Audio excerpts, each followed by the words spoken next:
Alors, est-ce totalement utopique? Voyons de quel autre choix de futur nous disposons. J'en ai noté 5. Le futur possible numéro 1, je l'ai appelé continuation. Donc ça consiste à ne rien changer et subir de plus en plus un chômage de masse dû à la technologie travailleuse et survivre dans des conditions pires que ce que nous avons connu jusqu'à présent, au milieu d'un environnement devenu nocif, car surpollué, pour entretenir la rareté nécessaire à la survie de l'économie financière, entouré d'une non-sécurité et d'une non-protection, éléments qui ne pourront que se dégrader face à la misère. Autrement dit, essayer de survivre au sein d'une société qui n'est plus là pour être au service de notre bien-être, mais qui fonctionne comme une dévoreuse d'humains pour la seule satisfaction d'un profit financier, même plus créateur de bien-être.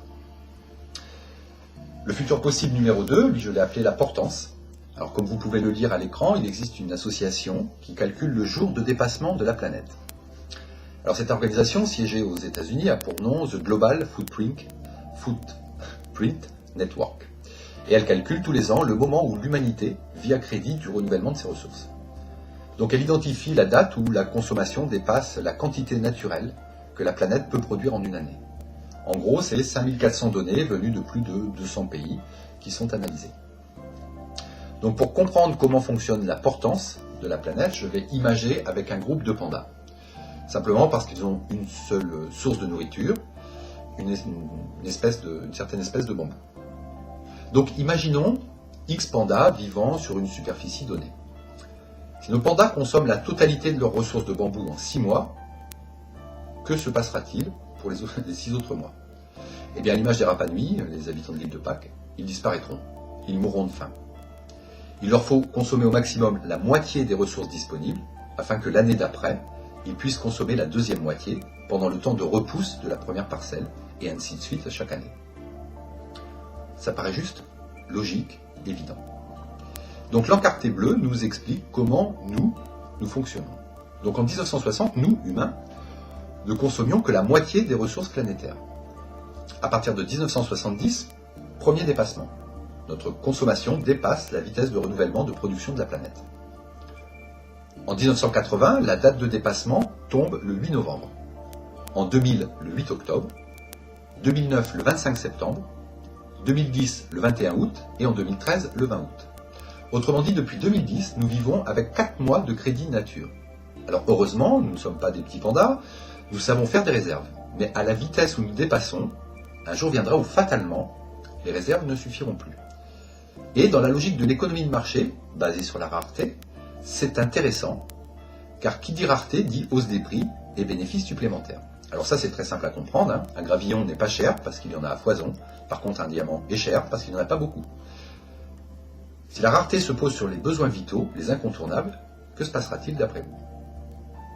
Alors puisque nous disposons d'une unique planète et qu'elle est finie, là c'est sûr, rapidement, très rapidement, nous allons être trop nombreux sur cette planète.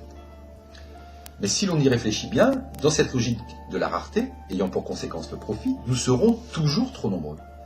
Puisque l'on cherche plus de profit, il faut plus de rareté, quitte à la créer. Rareté qui supprimera les individus naturellement, par famine ou non-pouvoir d'achat, ou par conflit, des guerres pour la possession des ressources. Donc voilà une logique de fonctionnement qui oblige à la suppression perpétuelle de quantité d'humains. Ce futur numéro 2, c'est attendre la date de dépassement de la possibilité de portance de la planète, puisque nous employons notre technologie et nos savoirs d'exploitation d'une façon destructrice. Donc pour plus d'infos, si ce sujet vous intéresse, voir le site mère, qui est en anglais, ou les différents articles disponibles sur le journal Le Monde, sujet la date de dépassement. Troisième futur possible, appelé nouvelle planète, consiste à espérer pouvoir conquérir une autre planète. Alors personnellement, la question fondamentale qui me vient est quel est l'intérêt si c'est pour reporter dessus le même fonctionnement qui ne pourra que mener au même résultat? Quel intérêt de pouvoir terraformer Mars si c'est pour l'exploiter avec son cortège de propriétés, d'envie, de jalousie, de guerre, etc., etc. Sans compter que de plus, le projet Mars, qui est déjà en cours, est un énorme chantier et de fait est dévoreur de crédit dans notre logique culturelle de fonctionnement financier. Donc ce choix d'investissement se fait forcément au détriment d'investissements terrestres. En 2012, nous avons également été rassurés de découvrir une planète habitable, du nom de Tau Ceti, qui se trouve à 12 années-lumière. Alors petit rappel, la vitesse de la lumière est d'environ 300 000 mètres secondes, et nous en sommes encore à nous déplacer en kilomètres/heure. Donc à moins d'une énorme découverte, sinon nous sommes encore un peu loin de cette planète, et la déchéance précipitée de notre environnement ne nous laisse pas, à ma connaissance, le loisir des dizaines d'années de recherche nécessaires pour espérer atteindre ce lieu. Alors à moins que d'ici là, les Vulcains acceptent de quitter la série Star Trek pour venir à notre rescousse. Bien évidemment, c'est un trait d'humour. Donc de la même façon que nous pouvons croire en l'intervention d'entités venues de l'espace, nous pouvons croire qu'un parti ou un homme politique puisse changer ce fonctionnement. Alors ça, c'est le futur numéro 4, et je l'ai appelé politique. Toutefois, lorsque l'on comprend que ce parti ou cet homme politique, aussi honnête et propre soit-il, n'est qu'un sujet, une pièce de l'échiquier, assujetti au capital financier, aux banquiers, au marché, alors on prend la dimension de son incapacité à disposer d'un pouvoir décisif. Ce parti, ce politicien, dépend de la monnaie et par voie de fait des transactions engagées avec les détenteurs du grand capital, ne serait-ce que pour pouvoir avoir un droit d'accès aux travaux ou réformes que le peuple est en droit d'attendre de lui. Donc cette monnaie et par conséquent le droit à la décision sont donc sous bon vouloir, sous tutelle des multinationales et des banquiers. Nous ne disposons pas, en tant que pays, de notre monnaie. Nous ne battons plus notre argent. Donc sans eux, impossible d'exister sur la place dite démocratique.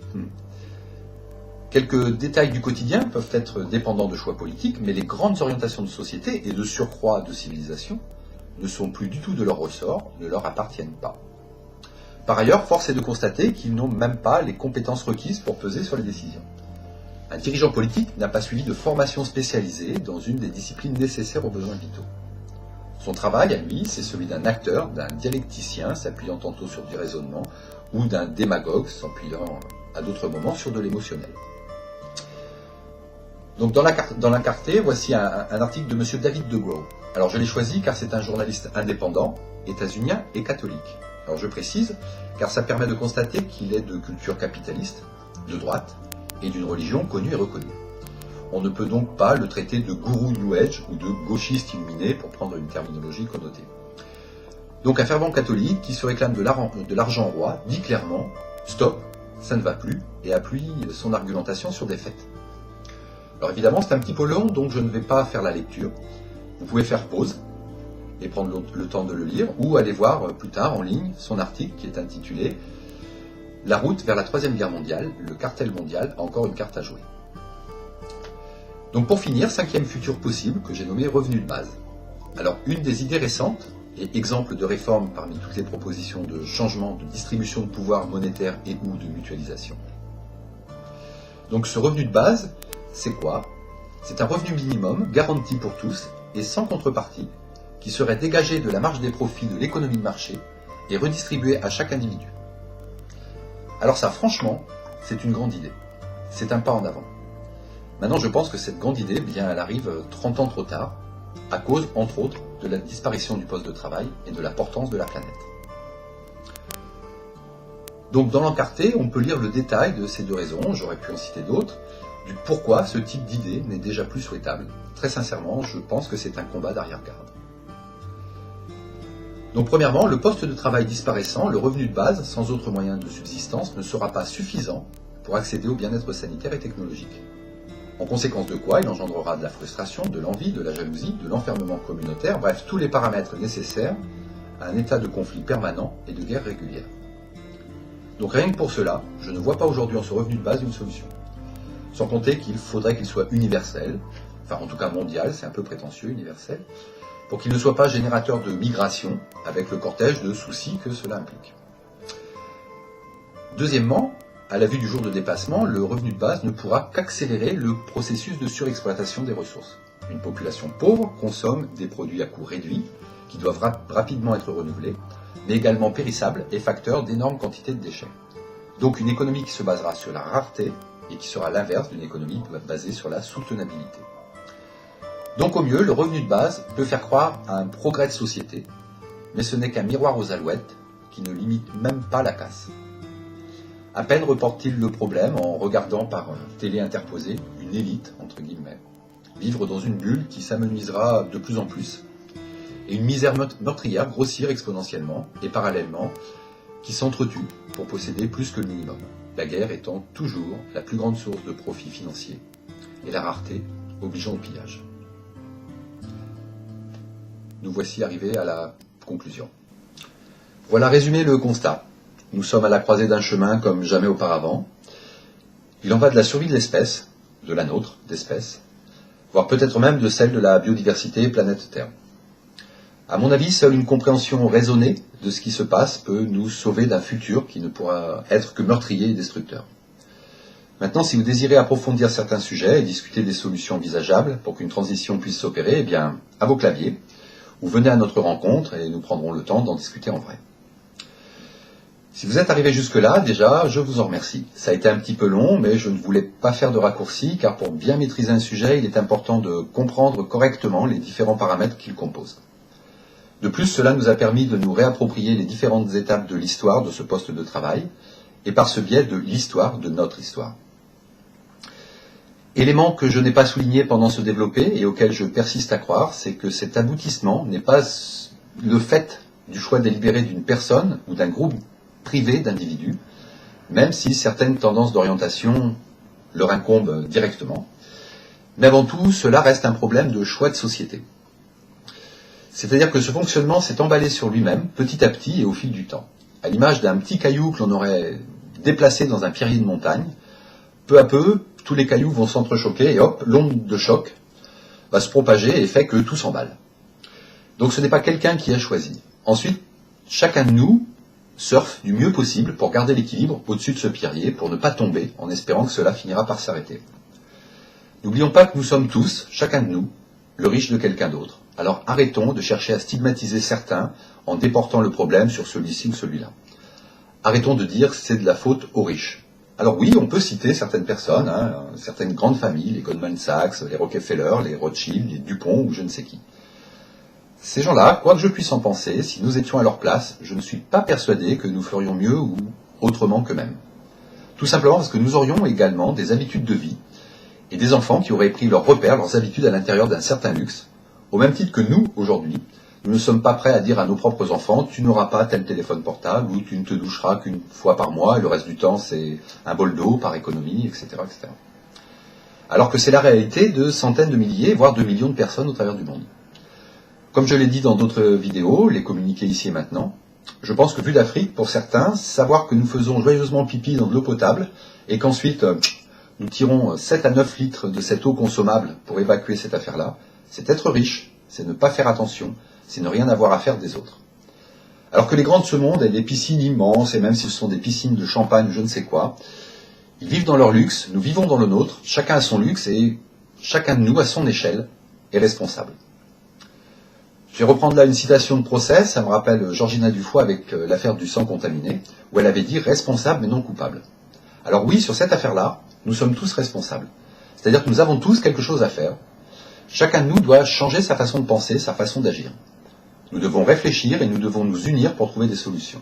Il existe des voies, il existe des pistes, alors renseignons-nous, informons-nous, et si j'ose dire, instructionnons-nous. Par contre, ne nous sentons pas coupables en tant qu'individus. Ce serait non seulement une perte de temps et d'énergie, car ce n'est pas productif, mais de plus, nous sommes tous avant tout le sujet de cette société, de cette civilisation mondiale maintenant, et nous sommes tous assujettis à notre environnement.